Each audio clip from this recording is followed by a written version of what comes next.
something called the art of fighting without fighting. Hi and welcome back to Kung Fu Shrimp. For today's video, I want to continue to break down some of the stereotypes surrounding the mindless aggression of a peacock mantis shrimp. And what better way to do that than to try hand feeding my gorgeous mantis shrimp Bruce. Who needs fingers anyway? Before we get to that though, I feel like I should address the elephant in the room. For those of you who have watched my videos before, you may have noticed Bruce is not in his usual surroundings. If you're interested to know about the drama that led to Bruce's unscheduled relocation, I'll give a quick update at the end of this video. However, I'm sure most of you are here to see what kind of an idiot would willingly put his hand in a tank with a hungry mantis shrimp. So, without further ado, let's find out.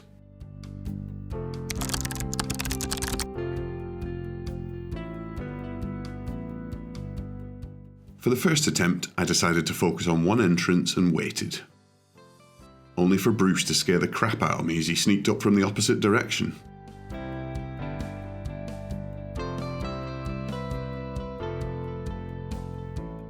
For the next try, I thought I'd go with a wider angle to make sure there were no surprises. But just when Bruce looked like he was about to come for it, I dropped it like a klutz.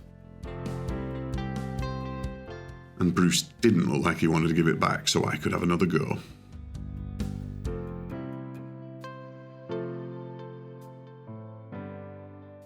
For the third attempt, I thought I had all the kinks ironed out. But unfortunately, Bruce still had a couple on his end. Just when I thought he'd got it, it slipped from his grasp and tumbled away. I was happy with the system I'd worked out. Now Bruce just needed to get with the program.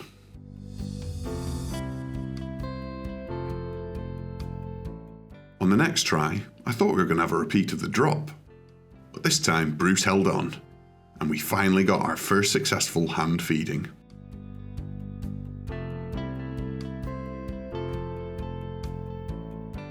After that, we really seemed to hit our stride. With Bruce getting more relaxed, and confidently coming to claim his prize.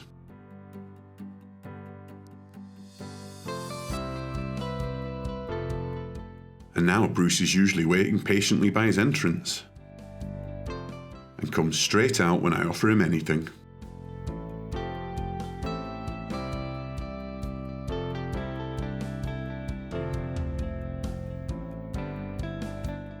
One downside to Bruce and I's new connection comes when it's time to clean up his leftovers. Bruce has always been pretty shy when I've had my hand in the tank up till now. But now that he's come to associate its visits from above with food, he's always keen to check it out to make sure it doesn't have any treats.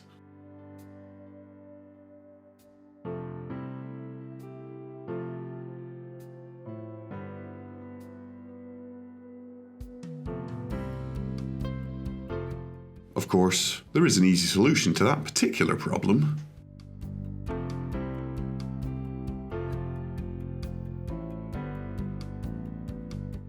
Make sure to give him a treat first.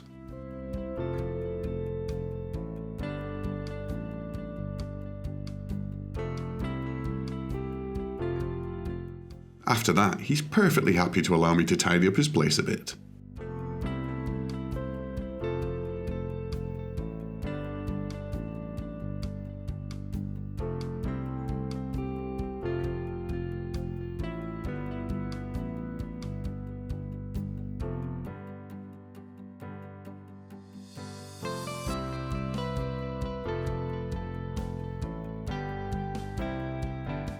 So, there we go. I've been hand feeding Bruce for a couple of months now, and so far he's been gentle as a lamb. He's very inquisitive, and loves to grab on and check out my fingers. But so far, I haven't seen any sign of aggression.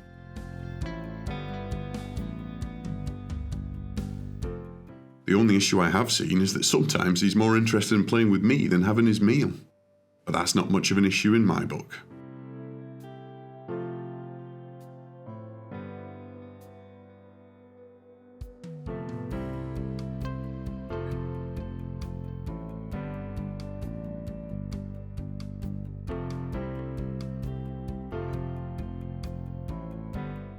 Well, that was certainly interesting.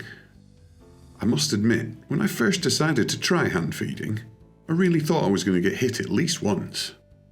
I've always had a morbid fascination of what it would be like to get tagged by Bruce, and I really thought this would be the moment. But as usual, Bruce plays by his own rules. As promised, for anyone who's interested, I wanted to take a moment to explain why Bruce is suddenly in a different aquarium from the one that you've seen in recent videos. I would have made a separate video about this, but as usual, when tank drama strikes, capturing it on video always seems to be the last thing on my mind, so I don't really have any footage. I guess I've still got a long way to go to be a proper YouTuber. To cut a long story short, Bruce's tank sprung a leak. Now I know many people would be quick to point the finger at Bruce as the cause of this leak, and mantis shrimp do have a reputation for this sort of thing. I honestly believe he's blameless on this one. From what I can tell, one of the seals on the tank has burst. It's not unheard of and normally occurs when air bubbles get into the seal when the tank's being built and then gradually weaken over time. I've had a good look since the tank's been empty, and there's no sign of any damage to the glass or sealant on the inside of the tank, which is what you'd expect if Bruce were to blame. And I just can't see any way he can be responsible for this type of leak. Luckily for me, I never throw anything away, so I still had Bruce's old tank stashed in my brother-in-law's garage. So, I dragged it out, set it up, and began the arduous task of transferring everything over. His new tank was quite a bit bigger than his old one, so some of the live rock had to go in my main display tank. I also decided to put Killer and Beast in there, as I didn't want them causing a ruckus in the smaller tank. The whole process was horribly stressful, and I've drastically oversimplified the whole process, but thankfully everything went surprisingly smoothly, and within a day the leaky tank was drained and Bruce was all set up in his new home. And that's where we are today. Bruce has been in his temporary accommodation for a few months now, and he seems happy despite the facilities being a bit more cramped than what he's used to. My first plan was to repair his tank and get Bruce transferred back as quickly as possible. But I had a bit of a redesign of my lounge recently, and there's a free alcove that's just begging for a fish tank. So it looks like Bruce might be getting another upgrade. If you don't want to miss out on that, or whatever else the future holds for Bruce, be sure to hit that subscribe button. And if you enjoyed this video, why not hit the like button and help spread the good word of Bruce? So, until next time, thanks for watching.